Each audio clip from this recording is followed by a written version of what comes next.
정도를 지키는 현명한 사람.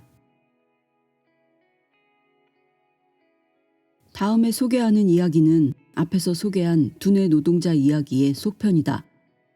명예나 지위가 매력이라고 생각하는 사람에게 꼭 들려주고 싶다. 바보 같은 사람은 정말 바보 같은 말만 해. 어리석기 때문이야. 예를 들어 중국의 시황제, 즉 중국 최초의 중앙 집권적 통일제국인 진나라를 건설한 전제 군주를 말한다. 이 시황제라는 왕이 궁녀를 3,000명인가 두었다는 이야기를 들었을 때 나는 굉장한 바보라고 생각했어. 뭐랄까? 매일 한 사람씩 상대한다고 해도 3,000명이라면 10년 정도가 걸리잖아. 그럼 20세에 뽑은 여자가 30세가 될 거 아니야. 그 여자와 첫날 밤을 맞았을 때는 게다가 만약 한 사람의 여자와 어제도 오늘도 같이 보낸다면 3,000명째는 과연 몇 살이 되겠어. 도중에 총애하는 여자라도 생긴다면 그 나이라는 건 엄청나게 될 수도 있다는 얘기야. 그럴 바에는 정말 자기 마음에 드는 10명 정도만 선택하고 이렇게 말하면 좋잖아. 너도 좋은 여자지만 일단 내 마음에 드는 건 이 아가씨와 이 아가씨니까 나머지는 돌아가거라. 아니면 일단 올해에는 10명, 그리고 내년에 다시 10명을 추가해서 모집하든가. 그걸 단번에 다 해버리니까 주위로부터 비난을 받지. 또 만한 전석, 즉 중국 청나라 시절의 궁중 요리로 청나라 정권을 잡은 만주족의 요리와 한족의 요리를 함께 갖춘 호화연회를 말한다. 만한 전석이라는 게 있어서 일주일 정도 계속해서 굉장한 요리를 내놓는다는데 그게 좋다고 기뻐하는 사람도 바보야. 자신이 요리를 다 먹지 못하니까 배고픈 사람에게 나눠주면 훌륭한 왕이 될 수 있잖아. 그러지 않고 남으로부터 원망을 산다는 건 정말 어리석은 일 아닐까? 수달은 양쯔강에 살고 있지만 양쯔강 물을 전부 마시려고 하지 않아. 왜냐하면 언제나 물이 있으니까. 필요한 만큼 마시면 되잖아. 그게 똑똑하게 살아가는 방법이야. 똑똑하게 살아가는 방법과 굉장하게 살아가는 방법은 달라. 굉장할 필요는 없어. 어째서 굉장하다는 말을 들어야 직성이 풀리는 거지? 필요 없는 걸 갖고 있는데 뭐가 굉장하다는 거야? 필요 없다면 짐이잖아. 그런 걸 짐처럼 질질 끌면서 소용도 없는 걸 버리지도 못한 채 갖고 다니면서 원한을 사는 사람은 정말 어리석은 사람이지. 명예라는 게 뭘까? 뭔가에 사용할 수 있는 걸까? 명예란 기본적으로 과시하고 싶은 마음이야. 과시하고 싶어하는 사람은 어리석어. 굉장하다고 평가받고 싶어하는 것 자체가 굉장하지 않은 일이지. 그래서 명문대 출신이라며 과시하는 사람은 바보야. 과시하면 기피당하게 된다는 걸 모르고 있잖아. 그러니까 바보지.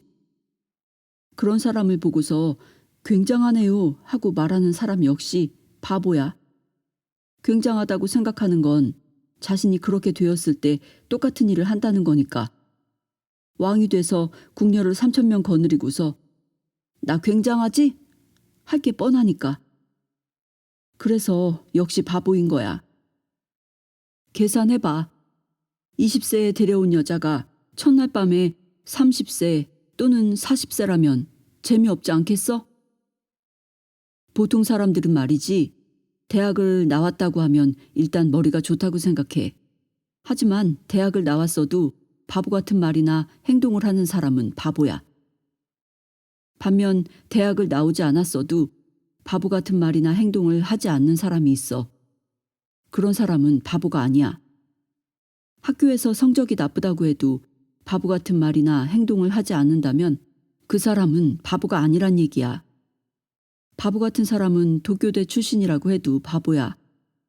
도교대를 몇 번을 나왔다고 해도 바보는 바보야. 현명하냐, 현명하지 않으냐, 매력적이냐, 매력적이지 않으냐는 그 사람이 무엇을 했느냐에 달려 있어. 한데 말이지, 이렇게 너무 시끄럽게 말하는 것도 바보야. 적당히 하는 게 좋아. 너무 시끄러우면 말하는 사람도 듣는 사람도 괴로워지고 말거든. 너무 시끄럽지 않게, 괴롭지 않게, 과장되지 않게 해야 해. 그래서 아마도 현명한 사람이란 중용을 지키는 사람이 아닐까 싶어. 일이든 뭐든 다 그렇지만 생각도 그래. 현명해져야 해. 행복하게 산다는 건 그런 거야. 경제 시대에 걸맞은 프로가 되는 법. 앞으로는 인간적인 매력이 승부해야 하는 시대이다. 하지만 지금이 경제 시대라는 걸 인식하지 않고서는 당신의 매력을 살릴 수 없다.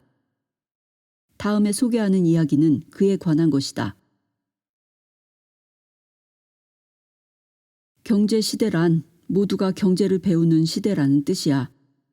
이전 시대의 인간들은 전쟁을 배웠어. 전쟁 같은 거 해봐야 아무것도 좋을 게 없다는 걸 배우기 위해서 세계 모든 사람이 전쟁을 경험한 거야. 하지만 지금은 그런 걸 배우는 시대는 끝났어. 지금은 경제를 배우는 시대거든? 경제를 배운다는 건 월급이나 보너스가 줄어들거나 구조조정을 당하는 등의 경험을 통해서 경제가 생활의 기반이라는 사실을 뼈저리게 느끼게 되었다는 거지. 요컨대 샐러리맨은 경제를 통해서 무슨 생각을 갖고 어떤 행동을 하면서 일에 임해야 하는지를 배우고 있는 거라 말할 수 있겠지. 마찬가지로 경영자는 무슨 생각과 어떤 행동으로 회사를 경영해야 하는지를, 기업은 어떤 생각으로 무엇을 사회에 제공해 나가야 하는지를 경제를 통해 배우고 있는 거야. 그리고 이를 완전히 습득한 사람은 승자가, 완전히 습득하지 못한 사람은 패자가 돼. 승리자가 될 것인가, 패배자가 될 것인가? 그건 개인의 자유지만 말이야. 따라서 앞으로의 시대는 인간적인 매력이 굉장히 필요하게 될 거야. 그리고 그 매력이란 것에는 크게 두 가지가 있어. 하나는 고민 상담력이라고 불리는 사람이 있어. 이 경우에 업무가 끝나고 개인적으로 고민을 들어주는 것은 좋지만 직장에서 빈둥거리기만 하면서 난 고민 상담력이니까 하는 식으로 말하면 곤란하겠지? 해고당하기 십상이야. 지금은 경제시대인 만큼 경제성이 없거나 생산성이 나쁜 사람은 틀림없이 도태되고 말아. 다른 하나는 경제성과 생산성을 겸비한 사람. 요컨대 신속하게 움직이고 안정감 있는 사람이 되겠지. 세상에서는 그런 사람들을 흔히들 프로라고 하잖아. 예를 들어 프로 요리사는 주문이 엄청나게 들어와 바빠져도 민첩하게 움직여. 칼을 다루다 손가락을 베이거나 하지 않을까 생각하지만 그런 일은 없어. 설탕과 소금을 착각하는 일 같은 것도 없지. 물론 화상도 입지 않아. 프로 축구 선수 역시 마음은 냉정하지만 몸은 빠르게 움직여. 긴박한 상황에서 차분하게 몸을 움직이다가 기회가 포착되면 정확하게 골을 넣는 거지. 프로란 어떤 면에서 보면 모순이야. 그리고 앞으로의 시대에 필요한 매력은 바로 그런 거야. 그런 거 나랑 안 맞아 하는 식이어서는 안 돼. 자신의 개인적인 기호는 아무래도 상관없어. 상대가 어떻게 생각하는지가 중요한 거지. 그런 시대가 왔어. 어쩔 수 없는 일이야. 이런 세상이 싫다고 해도 방법이 없어. 전쟁의 시대에는 말이지. 전쟁 따위 싫어 하고 말해도 전쟁은 없어지지 않았어. 마찬가지로 지금은 경제 시대라서 경제 따위 싫어 하고 말하는 사람은 지게 되는 거야. 도저히 싫으니 죽을 수밖에 없겠군. 하며 죽는다고 해도 세상은 눈 하나 깜짝하지 않지. 그러니까 지금이 경제시대라는 걸 순순히 받아들인 다음 그 속에서 어떻게 하면 자신이 행복해질 수 있을지를 생각해야 돼. 바쁘게 움직이는 모습을 보여줘라. 다음에 소개하는 이야기는 장사를 잘 해나가는 요령, 회사에서 출세하는 요령에 대해서 히토리 씨가 이야기한 비등점에 관한 것이다. 물은 100도가 되면 끓지? 예를 들어 내가 가게를 하고 있는데 바쁠 때의 비율이 40%이고 나머지는 그냥 가만히 있다고 쳐. 요컨대 자신이 40%만 일하고 있다고 생각한다면 지금 자신의 온도가 40도라고 여기면 되는 거야. 하지만 이래서는 비등점에 도달하지 못해. 그래서는 기관차를 달리게 할 수 없지. 자신의 온도가 100도가 되도록 해야 하는 거야. 손님이 왔을 때 주전자에 마른 허브를 넣고 티라도 내올까 그런 생각을 해야 돼. 꼭 허브티를 마시게 하라는 게 아니야. 다른 일이든 뭐든 좋으니까 뭔가를 해보라는 거야. 그러면 온도가 10도 정도는 올라갈 거야. 그럼 50도가 되겠지? 이번에는 손님에게 적극적으로 나서봐. 손님이 있다면 이야기 정도는 할 테니까 다시 10도 정도 올라갈 거야. 그러면서 자신의 온도를 비등점에 도달시켜 가는 거야. 그러면 기관차는 달리기 시작할 거야. 하지만 말이지, 상당히 실력 있는 대표 미용사가 한 사람 있는 미용실이 있다고 했을 때 그 미용사 밑에 조수를 붙이면 1명분의 1이 2명분의 1이 돼. 그래서 득이냐 하면 그 반대야. 냄비에 물이 배가 된 것과 같으니까 끓이기가 힘들어지거든? 만약 상당히 실력 있는 대표 미용사가 있는 미용실에서 10명의 인원을 더 고용한다고 하면 냄비의 물은 10배가 되지. 결과적으로 끓이기는 10배 더 힘들어지는 거야. 물이 많아지면 많아질수록 냄비의 온도는 내려가게 되니까. 따라서 잘 연소시키지 않으면 안 돼. 무슨 말이냐 하면 우선 냄비를 작게 하라는 얘기야. 냄비가 작으면 바로 끓게 될 테니까. 요컨대 무턱대고 가게를 확장하지 말라는 뜻이야. 그런데 모두들 조금만 잘 된다 싶으면 바로 확장을 해버려. 그리고는 실력 있는 미용사가 있다는 게 알려져 다소 바빠지면 푸념을 하지. 아우, 바빠서 지긋지긋해. 그러다 결국은 시건방진 말을 하지. 일주일 정도 해외여행 좀 다녀올게요.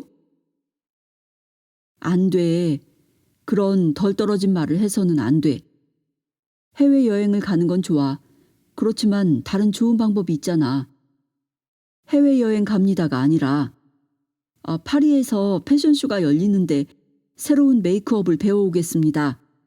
하는 거야. 그러면 듣는 사람은 이렇게 생각하겠지. 아, 이 사람 많이 바쁘구나.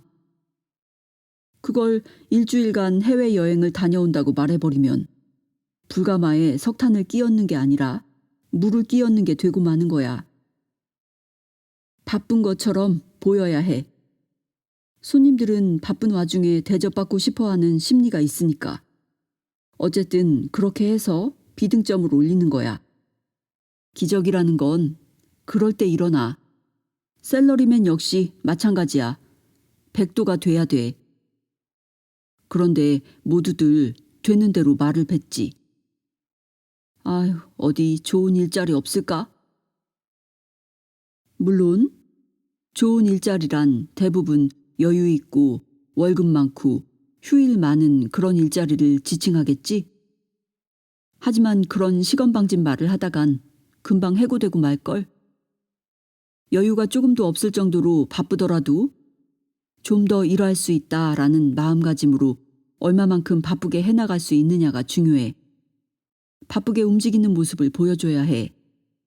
바쁘다는 걸 강하게 어필해야 하는 거야.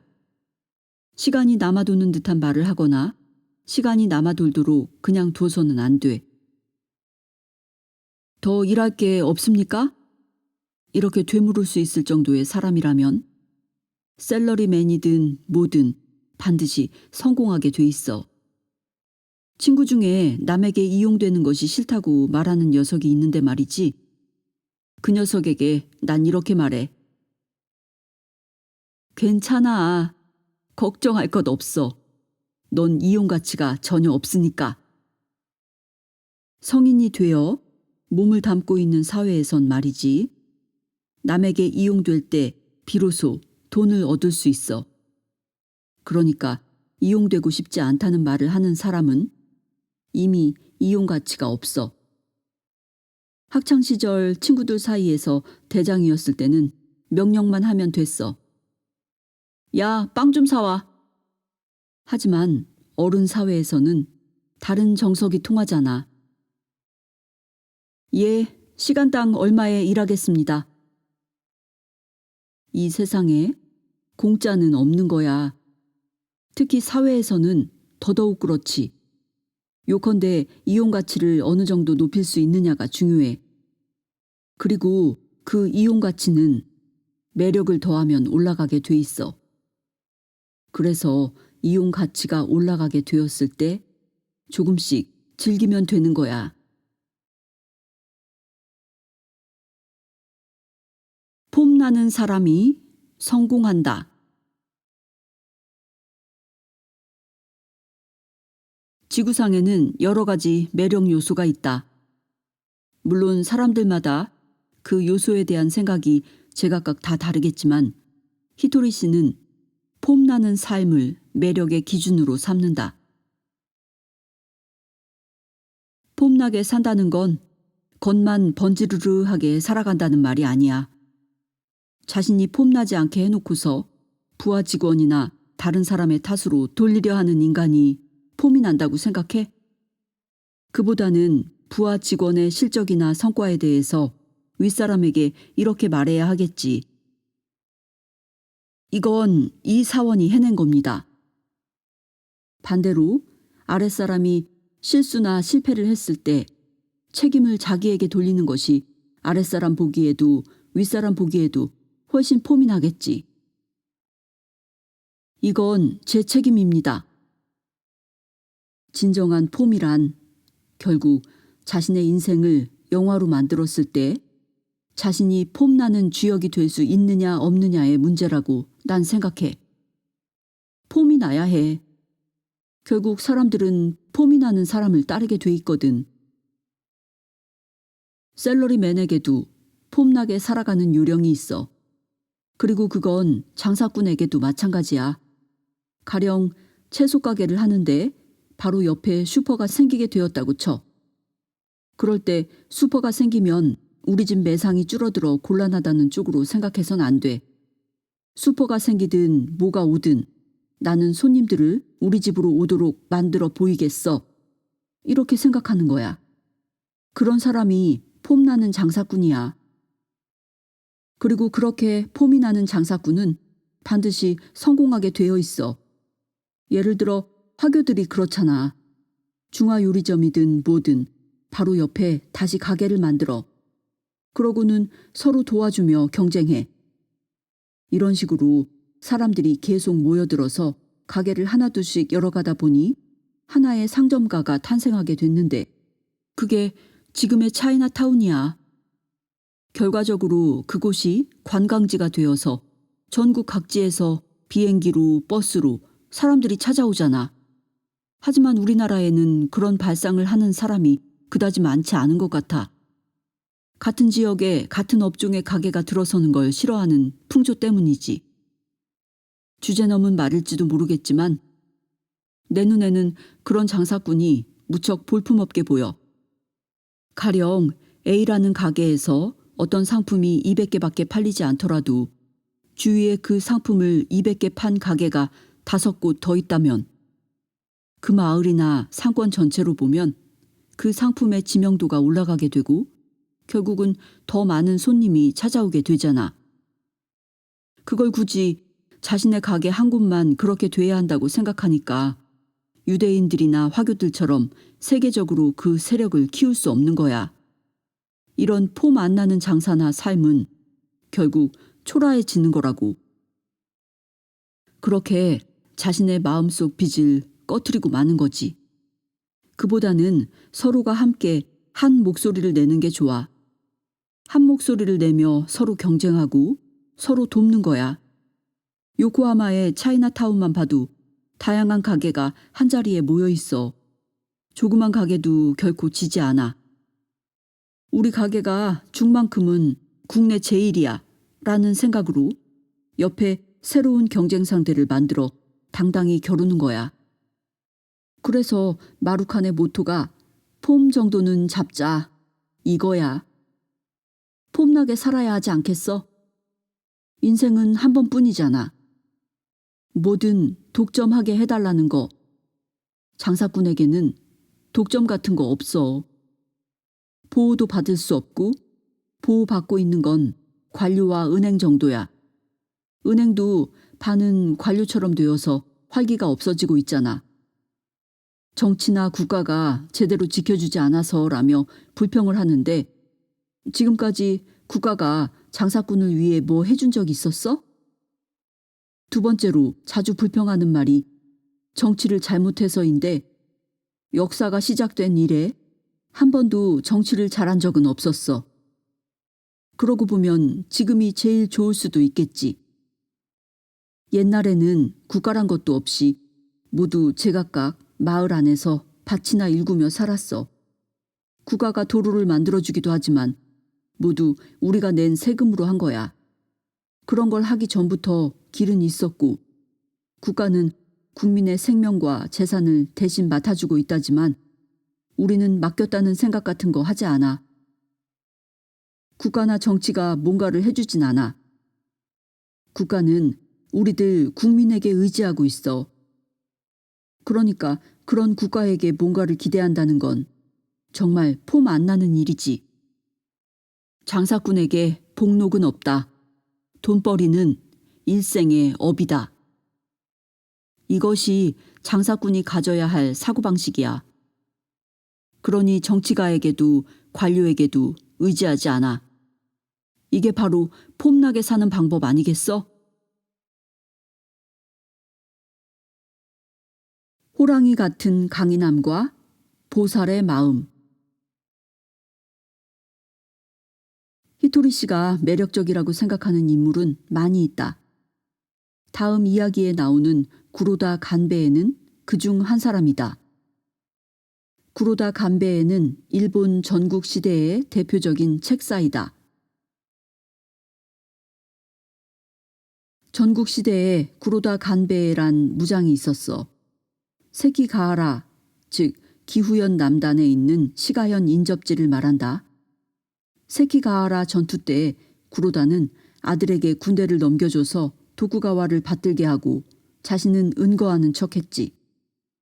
군대를 아들에게 줘버려서 자신의 군대가 없게 되자 구로다는 그때까지 모은 돈을 털어 무사들을 고용해서 군대를 만들었어. 그런데 구로다의 부름을 받고 모인 무사들이 한 줄로 늘어서 순서대로 돈을 받고 있을 때 2번 줄을 선 사람이 있었지. 이럴 때 보통의 인물이라면 한마디 쏴줬을 거야. 비열한 짓은 그만두는 게 좋을걸? 하지만 구로다는 부관에게 이렇게 말했다고 해. 2번 줄 섰다고 나무라지 말게. 사실은 훌륭한 사무라이임에도 긴 방랑 끝에 창과 갑옷을 저당 잡힌 사람에게 부끄러움을 느끼게 하지 말라는 얘기지. 그를 따르는 군사들은 자연히 이런 마음을 품게 되었겠지? 이런 사람이라면 목숨을 내놓고 싸우겠다. 그런 인물이니까 상대가 두려워할 수밖에. 그래서 세키가하라 전투가 끝나고 나서도 도쿠가와 이에야스는 구로다가 공격해오지 않을까 내내 의심을 풀지 못했어. 의심이 너무 지나치자 어느 날 구로다는 이렇게 말했어. 나는 이미 나이가 들어서 다시금 전쟁을 할 생각은 없네. 하지만 자네가 그렇게 의심한다면 내가 거느린 군대와 도요토미 쪽을 따르는 사스마의 군대를 함께 끌고 가서 공격하겠네. 내가 그렇게 나가는데도 과연 네가 맞서 겨룰 수 있겠냐는 거지. 그렇게 하지 않고 있는데도 계속해서 의심한다면 한번 해보일 수도 있다는 말이잖아. 결국 그렇게 해서 도쿠가와는 의심을 풀 수 있었어. 구로다에게는 매력이라는 게 있었어. 자신의 군대에 대해서도 상대방 대장에 대해서도 말이야. 자신을 의심하지 말라는 한마디 말만으로 멋진 인물이 되어버린 거야. 그렇지만 믿어주는 사람을 배반하면 모두에게 손가락질을 받게 되겠지? 사람은 말 하나로 악인이 될 수 있는 반면 선인도 될 수 있는 거야. 그런 면에서 구로다에게는 매력이라는 게 있었던 거야. 그런 한마디에 흡인력이 있거든. 자기보다 약한 상대가 하는 말을 듣고서 야박하거나 미련한 말로 응대하는 사람은 매력이 없어. 강하다고 해서 남에게 상처를 줘선 안 돼. 호랑이와 같은 강인함이 있어도 마음 속에는 보살의 마음이 있어야 돼. 그러면 호랑이가 날개를 달아서 하늘을 나는 격이지 않겠어? 날개를 단 호랑이에 비견될 수 있을 만한 사람에게는 부드러움이 있어. 그 부드러움이 있기에 매력이 있어. 그리고 매력이 있으니까 사람이 모이고 폼이 나는 거야. 그래서 매력이 있는 사람을 당해낼 수 없는 거야. 하지만 매력이라는 건 남과는 관계가 없는 거야. 자신의 문제야. 자신에게 매력을 덧붙이는 것이니까 누군가를 무너뜨릴 필요는 없어. 누군가를 무너뜨리려고 하거나 해를 입히려고 하는 것 자체가 시시하고 매력이 없다는 걸 알아야 해. 사람들은 누군가에게 완전히 패배당하지 않으면 졌다고 인정하지 않잖아. 하지만 나는 남을 무너뜨리는 것이 싫어. 무너뜨린다고 해서 뭐 하나 내게 좋을 게 없거든. 누군가로부터 미움만 사는 정도일 테니까. 그래서 나는 나 자신을 무너뜨려 위로 올라갈 수 있다면 그걸로 만족하려 해. 매력이란 말이지 나중에 플러스가 되는 거야. 그러니까 포기하지 말고 더해가면 돼. 끝이 없어. 그렇게 하면 장사든 뭐든 잘 되기 마련이지. 불황이란 매력 있는 것과 매력 없는 것이 선별되는 상황이라고 할 수 있지. 사람은 뭔가를 반드시 사고 또 어딘가로 술을 마시러 가기도 해. 전혀 사지도 가지도 않는 일은 없어. 이전의 거품 경제 때는 그저 적당히 시간만 때우는 인간도 고용해 주었고 적당히 구색만 갖춘 가게로도 물건을 사러 와주었던 게 사실이야. 이제 그것이 선별되는 시대를 맞은 거야. 주택 역시 불황이라고 해서 전혀 안 짓는 게 아니야. 분명히 지어지고 있는 곳이 있어. 그리고 그곳에는 일이 기다리고 있어. 요컨대 불황은 장사꾼을 키워. 매력적인 인간이 되어야만 장사로 성공할 수 있어. 정말 좋은 시대야.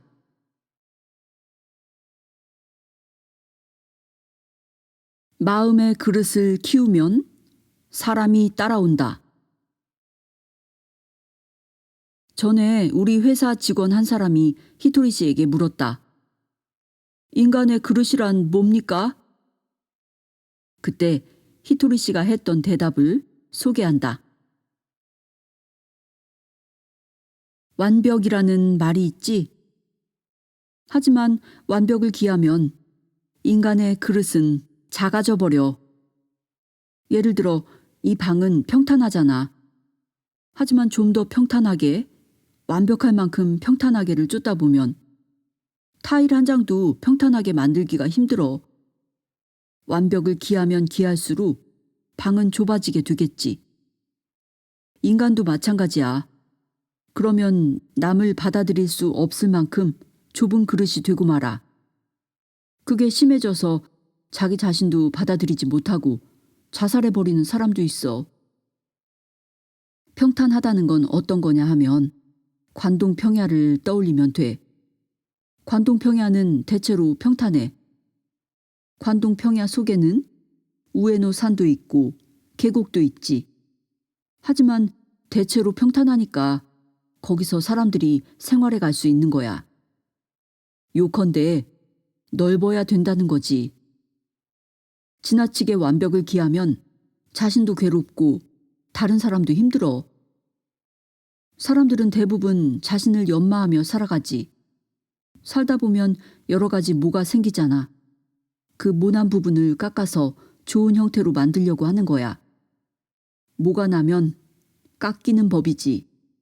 상대를 찌르기도 하고 상처를 내기도 하니까 모를 깎아내려고 하는 거야. 무슨 말을 하려는 거냐 하면 커지라는 거야.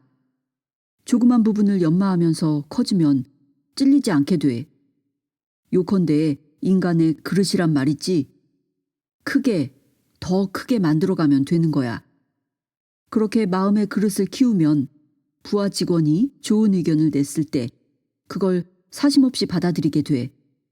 받아들인 의견도 스스로 낸 의견도 똑같아지는 거야. 어떻게 나온 의견이든 좀 더 좋은 아이디어가 나오길 바라는 내 마음에서 비롯된 지혜니까. 부하 직원의 입을 통해서 나에게 다다랐을 뿐이지. 모든 것을 그렇게 생각하면 돼. 좋은 생각을 불러들인 영혼은 하나라는 얘기야. 그걸 편협한 생각으로 보니까 푸념만 늘어놓게 되는 거야. 저 녀석은 좋은 의견을 내는데 나는 왜 못 내놓는 거야? 그릇이 큰 사람이라면 좋은 아이디어야 하고 칭찬을 해줘야겠지? 제 부하 직원인 누구 사원이 낸 의견입니다. 참 똑똑한 친구죠. 이렇게 말하는 사람이 그릇이 큰 사람이야. 그런데 업무를 추진하다가 실패했을 때도 책임을 전가해선 안 돼. 실은 그 부하 직원이 그렇게. 그보다는 솔직하게 책임자인 자기 책임이라고 말할 수 있어야 그 남자다움에 사람들이 이끌려오는 거야. 남자다움이라고 하지만 이건 남자 여자 구분이 없어. 살아가는 방식이 멋진 모습은 성별과 상관없어.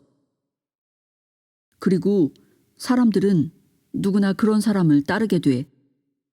그런 사람의 기계에 감동하는 거야. 누구나 기계에 감동하며 살아가고 싶어 하니까. 하지만 반대로 그런 기계를 느낄 수 있게 해주는 사람이 없다면 어디에서 기계를 느껴야 좋을지 모를 거야. 물론 기계에 감동하지 않아도 사람들은 따라와. 살기 위해서는 어쩔 수 없어. 하지만 그런 관계는 양쪽 모두 괴롭기 때문에 오래 가지 못해. 인간이란 능력이 전부가 아니잖아. 우에스기 겐신, 즉 전국 시대에 넓은 영지를 가졌던 무사 중 하나이다. 이 우에스기 겐신 역시 몇만이나 되는 군대를 갖고 있었지만 그 사람이 가장 강했던 건 아니었지. 그 아래에 많은 영웅 호걸이 있었어. 그런데도 그 영웅 호걸들이 우두머리가 되지 못한 건 기량 때문이야. 맹장 밑에 약병 없다 라는 말이 있듯이 강한 대장 밑에 약한 병사는 없어. 뭘 말하고 싶은 거냐 하면 강한 건 금방 알아볼 수 있다는 말이야.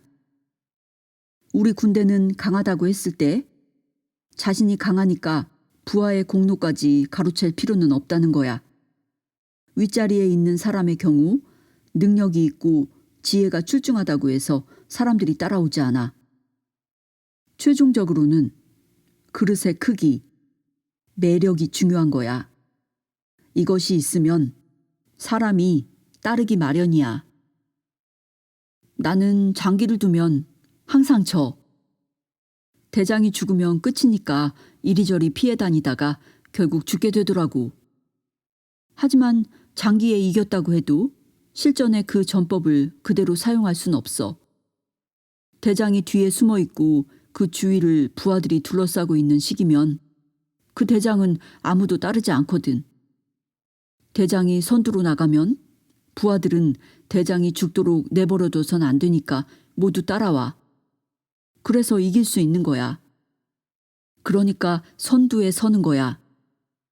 화살이나 총알이 가장 맞기 쉬운 앞으로 나가면 부하들은 따라오게 돼 있어. 그리고 그랬을 때 오히려 화살이나 총알을 더 안 맞게 돼. 공격하기 전에는 뒤에 숨어 있다가 돌격하면 일제히 나가는 거야. 그것이 총알에 맞지 않는 비결이야. 무서워하며 뒤에 처지니까 총알이 비켜가지 않는 거라고.